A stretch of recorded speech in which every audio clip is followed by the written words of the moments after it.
मणिपुर हिंसा की आग में क्यों जल रहा है, जानिए सब कुछ इसके प्रेस रेस्क्यू में। मणिपुर एक बार फिर से हिंसा की आग में जल रहा है। मणिपुर की सरकार ने बेहद विषम परिस्थिति में हिंसा करने वालों को देखते ही गोली मारने का आदेश दिया है। 3 मई को मणिपुर हाई कोर्ट के एक आदेश के बाद से पूरा सच जो है हिंसा की आग में समा गया है। हिंसा की वजह से अब तक 9000 लोग विस्थापित हुए हैं। राज्य सरकार अभी यह बताने की स्थिति में नहीं है कि हिंसा में कितने लोग की जान गई है और कितने लोग जख्मी हैं। मणिपुर में हिंसा भड़काने की वजह क्या है? अंग्रेजी अखबार द हिंदू ने इसी सवाल को हेडलाइन बनाते हुए एक रिपोर्ट जो है प्रकाशित किया है। आज की प्रेस रेस्क्यू में इसी वीडियो में हम सारी जानकारी जानेंगे। मणिपुर में बीजेपी की अगुवाई वाली सरकार ने फरवरी महीने में संरक्षित इलाकों से अतिक्रमण हटाना शुरू किया था। तभी से तनाव था। लोग सरकार के इस रुख का विरोध कर रहे थे, लेकिन हालात बेकाबू 3 मई को मणिपुर हाई कोर्ट के एक आदेश से हुआ। हाई कोर्ट ने सरकार को निर्देश दिया था कि 10 साल पुरानी सिफारिश को लागू करे, जिसमें गैर जनजातीय मैतेई समुदाय को जनजाति में शामिल करने की बात कही गई थी। मणिपुर की जनजातीय संरचना क्या है? मणिपुर की भौगोलिक संरचना में ही कई तरह की समस्याएं निहित है। मणिपुर एक फुटबॉल स्टेडियम की तरह है। इसमें इम्फॉल वैली बिल्कुल सेंटर पे यानी कि सेंटर में प्ले फील्ड है और बाकी चारों तरफ से पहाड़ी इलाके गैलरी की तरह है। 4 हाईवे हैं जिनमें 2 प्रदेश की लाइफलाइन है। ये 2 हाईवे मणिपुर के बाकी दुनिया से जोड़ते हैं। मणिपुर के 10% भूभाग पर गैर जनजातीय मैतेई समुदाय का दबदबा है। मणिपुर की कुल आबादी में मैतेई समुदाय की हिस्सेदारी 64% से भी ज्यादा है। मणिपुर के कुल 60 विधायकों में 40 विधायक इसी समुदाय से आते हैं।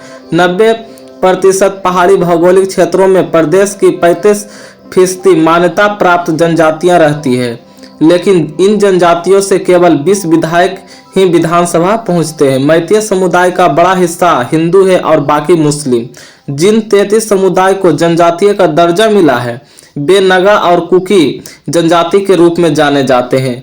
ये दोनों जनजातियां जो है मुख्य रूप से ईसाई धर्म से आते हैं। मैतेई समुदाय का क्या तर्क है जो सुनिए। मैतेई ट्राइब यूनियन की एक याचिका पर सुनवाई करते हुए मणिपुर हाई कोर्ट ने राज्य सरकार को 19 अप्रैल को 10 साल पुरानी केंद्रीय जनजाति मामलों के मंत्रालय की सिफारिश प्रस्तुत करने की कहा था। इस सिफारिश में मैतेई समुदाय को जनजातीय का दर्जा देने के लिए कहा गया। कोर्ट ने मई 2013 में जनजातीय मंत्रालय के एक पत्र का हवाला दिया था। इस पत्र में मणिपुर की सरकार ने सामाजिक और आर्थिक सर्वे के साथ जातीय रिपोर्ट के लिए कहा गया था। Scheduled tribe demand committee of Manipur या TDCM 2012 से ही मैतेई समुदाय को जनजाति का दर्जा देने की मांग कर रहा था। याचिकाकर्ताओं ने हाई कोर्ट में बताया कि 1949 में मणिपुर का भारत में विलय हुआ। उससे पहले मैतेई को, इनकी जो मैतेई समाज से हैं, उनको मैतेई को यहाँ जनजाति का दर्जा मिला हुआ था। इनकी दलील थी कि मैतेई को जनजाति का दर्जा इस समुदाय उसके पूर्वजों की जमीन, परंपरा, संस्कृति और भाषा की रक्षा के लिए जरूरी है।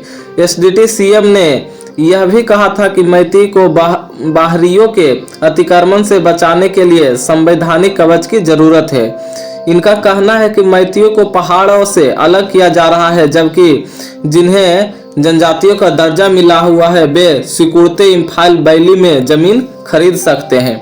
मणिपुर के जनजाति समूह मैतेई को यह दर्जा देने के खिलाफ क्यों है, तो सुनिए इसकी बात। मणिपुर के मौजूदा जनजातीय समूह का कहना है कि मैतेई का जनसंख्याकी और सियासी दबदबा है। इसके अलावा ये पढ़ने लिखने के साथ अन्य मामलों में भी आगे हैं।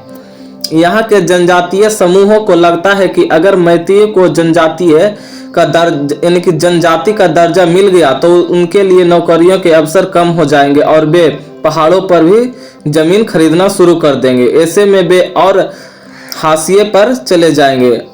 All tribe stadium union of Manipur का कहना है कि मैतेई समुदाय की भाषा संविधान की 8वीं अनुसूची में यानी कि अनुसूची में शामिल है और इनमें से कईयों को अनुसूचित जाति, पिछड़ी जाति और इकोनॉमिकल जो है वीकर सेक्शन यानी कि ईडब्ल्यूएस का फायदा मिल रहा है। जवाहरलाल नेहरू यूनिवर्सिटी के लेक्चरर थोंगखोल्ला हाओकिप ने the politics of scheduled tribe stadium इन मणिपुर में लिखा है, प्रदेश में मैतेई समुदाय की जनजाति का दर्जा देने की मांग एक सियासी खेल है। हिंसा को लेकर क्या कहा जा रहा है, तो मणिपुर सरकार ने समर्थक समूहों का कहना है कि जनजातीय समूह अपने हितों को साधने के लिए मुख्यमंत्री नोंगथोबन बीरेन सिंह को सत्ता से हटाना चाहता है, क्योंकि उन्होंने ड्रग्स के खिलाफ जंग छेड़ रखी है। रिपोर्ट के मुताबिक प्रदेश में बीरेन सिंह की सरकार अफीम की खेती को नष्ट कर रही है और कहा जा रहा है कि इसकी मार म्यांमार के अवैध प्रवासियों पर भी पड़ रही है, जिन्हें म्यांमार से जुड़ा अवैध प्रवासी बताया जा रहा है। वे मणिपुर के कुकी जोमी जनजाति से ताल्लुक रखते हैं। कहा जा रहा है कि सरकार इन्हें सरकारी जमीन का अफीम की खेती करने से रोक रही है। पहला हिंसक विरोध प्रदर्शन 10 मार्च को हुआ था, जब कुकी गांव से अवैध प्रवासियों को निकाला गया था। बिहार में जातीय जनगणना पर अंतरिम रोक। हिंदी खबर दैनिक भास्कर ने पहले पन्ने पर पटना हाईकोर्ट की ओर से बिहार में जातीय जनगणना का अंतरिम रोक लगाने की खबर को प्रमुखता को जगह दी है। अखबार ने लिखा है, हाई कोर्ट ने बिहार में जारी जाति आधारित जनगणना पर अंतरिम रोक लगा दी है।